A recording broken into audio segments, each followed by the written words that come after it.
Teaching walkthroughs, behaviour and relationships.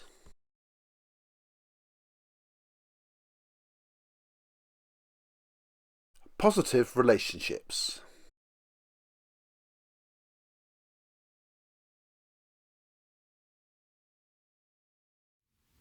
In this walkthrough, we're looking at positive relationships. It's not a walkthrough in the sense of other walkthroughs where we are going through a series of steps in sequence. It's actually a set of 5 principles that we think combine together to support the formation of positive relationships. And it's in combination that they have their power. It's not so much the sequence in this particular example. Positive relationships are important for a number of reasons. Obviously, the most important being that we are human beings in a shared space, and positive relationships are important for any human interaction in a learning environment. And there's also a technical reason for having positive relationships in relation to feedback. Now, if students are going to listen and respond to feedback and be motivated by feedback, they need to trust that feedback. And it's much more likely, if the relationships are positive, that leads to feedback being listened to and acted on because the trust is there. So building positive relationships is an essential platform from which all the other things that we talk about in walkthroughs flows. And we think it's important that everybody thinks that through. Of course, there's a context in every situation, but in nearly every case, there are role responsibilities which we think are important to be explicit about. Teachers and students have different levels of responsibility for each other. And the type of relationship we're talking about is very much a professional, albeit interpersonal relationship, where learning is at the forefront. The reason you need a positive relationship with your students is so that they learn. And it's different to other types of relationships. So it's important that we are clear about that with ourselves and with the students.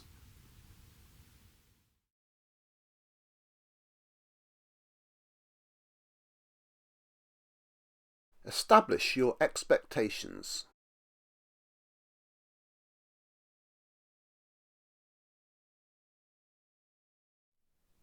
In this walkthrough, we're discussing how teachers establish their expectations. There's a fantastic phrase that comes from the behaviour expert Bill Rogers, where he says, "You establish what you establish," which means that if you establish that certain behaviours are expected and you reinforce them to the point where they become the norm, then they do become the norm. However, if you establish that certain things are permitted and you let them go and nothing really happens when those behaviours are enacted, you establish that those are tolerated and they also become the norm. So this is the thing we need to have in our minds. If we want certain behaviours to be manifest in our lessons, we need to be clear about what they are, establish them clearly with students, communicating them, reinforce them and rehearse them, check if students are doing them and correct as appropriate, and then keep them going, so sustaining them. And sometimes that's the hardest part. So this is a very important walkthrough that teachers will enact one way or another all the time. And we think that if you're ever unsatisfied with the standards in your classroom, then you need to do something about that. And this is the process to follow, to re-establish your expectations through this process.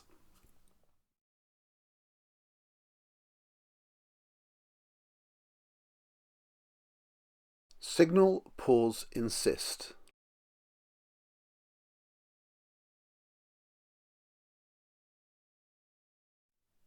Signal, pause, insist is a strategy that teachers can use whenever you need to move from one activity to another, or when you need to gain full attention in order to give some more instructional input or some instructions. The signal is the key to it. So you need to have a commonly understood signal that everybody knows means stop what you're doing and give full attention to the teacher or to the speaker. And that can be a verbal command, or it can be a raised hand, or a 3, 2, 1 countdown, whatever you choose, as long as you and the students all know what it is. The pause is when you make sure that everybody has had a chance to listen and hear the signal. And then the insist means that you wait patiently for everybody to respond before you move on. And that's the key part. You must insist that people honour the signal. Otherwise, you establish the fact that people will not need to listen if they don't want to. So signal, pause, insist is a really important discipline. And the walkthrough talks through the steps to do in order to secure a really good routine for gaining full attention whenever you need it.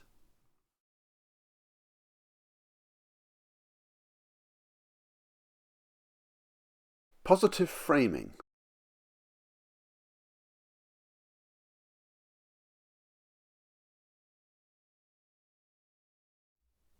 Positive framing is an excellent technique for creating a really strongly positive atmosphere in your lessons at the same time as insisting on high expectations. It's about adopting a certain set of commands and use of language which always emphasises the things you want students to do, affirming when students have done them, and avoiding continual negative messaging. I personally found this massively transforming in my own teaching practice, whereas I previously would have been someone who would have said, stop doing that, why are you late, and having to go at people in a fairly negative way before I'd even praised the students who had done what I wanted. Whereas with a positive framing mindset, you start saying, thank you, well done, that's fantastic, great to see everybody's here, and you even address people's negative behaviours by saying, what I need you to do is this, what I'd like you to do is that. It would be great if we could have you doing these things. So you're always putting a positive message on, and the students are hearing reinforcement of the expectations coming through the language. And that can make a big difference to the way the students hear you, the way they respond to you, and to the entire atmosphere in a lesson. So this walkthrough has quite a lot in it in terms of that culture and creating a positive environment, which then fuels the positive relationships that we talked about in the positive relationships walkthrough.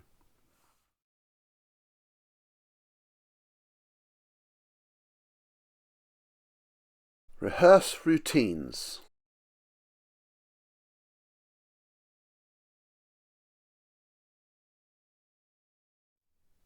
In rehearse routines, we walk through the steps teachers need to take to establish really clear routines for all the very many things that you enact day to day in your lessons. There are so many aspects of teaching a group of students which happen nearly every time you see them. And there are some routines which need to be taught. There are some which become de facto routines just because you do them all the time. But if you ever want to have a certain set of procedures to be followed because they represent a high standard, you do need to go through some process for that to have a degree of clarity. And it's where routines are unclear or variable in the way they're enacted that students are unsure and standards tend to slip. So the first thing is to know what the routines are. You need to walk students through the routines, teach them explicitly, just like you would teach some curriculum content. Teach the signal. So how do they know when the routine is supposed to be enacted? And then literally make the routines routines. If you chop and change the routines, they stop becoming predictable and it's hard to embed them. So you need to make sure that you are making sure yourself that you want the same things to happen and you follow them through. And at any time, if you're not satisfied really, if you're not sure that they're really being done properly, you refresh or reboot. So you say, this routine seems to have lapsed, so let's go back to the start, and you go through the rehearsal mode again. You can do that any time you like. There's never a bad time to refresh a routine. You just have to say to your class, I think we need to get this right now, so let's go back and remember the things that we said we need to do whenever we're doing this particular transition or this activity. So rehearse routines is something to be very explicit about, very deliberate about, and the walkthrough takes you through the stages.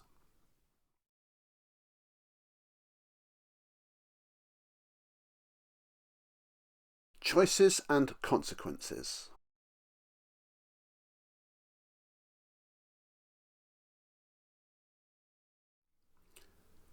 In nearly every educational setting, there are a certain set of rules and expectations which everybody follows in order to allow learning to flourish.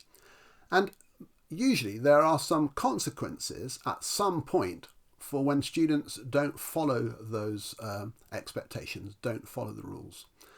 That will vary from setting to setting. But the first thing to do is to establish what those consequences are. And there'll be some informal ones, obviously, which you use all the time.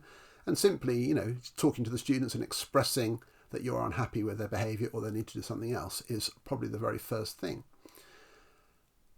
But of course, there'll be other things. So it's very typical in a school to have something like, a phone call home or a detention or some form of consequence. And even in a school which is quite highly disciplined and which might be seen as being quite strict, there is still variability in the extent to which teachers themselves follow through with those consequences. And what we're trying to suggest in this walkthrough is that teachers find the right balance between giving the sanctions too liberally, which can in some situations undermine the teacher because they waters down the significance of them, or doesn't use the consequences enough so they're always sort of one removed and the students start to doubt whether or not you really mean it when you are giving them. So there is a sweet spot of using the sanctions and consequences at the right level, finding that right balance so that the students know they are followed through, they believe they will happen, and it helps them to establish clear boundaries, to feel sort of relaxed and happy within, and not sort of continually in fear of. That's the important thing. So choices and consequences is about giving students a clear framework for what the consequences are, and therefore their choice to do what is expected or to face the consequence. And that sort of choice direction is an important part of a teacher's skill. And it works obviously with some students much more effectively than others, but it's an important part of every teacher's repertoire that we use sanctions and consequences systems judiciously to secure excellent behaviour. So we think the walkthrough gives a framework for thinking through that process and making it an effective part of your day-to-day practice.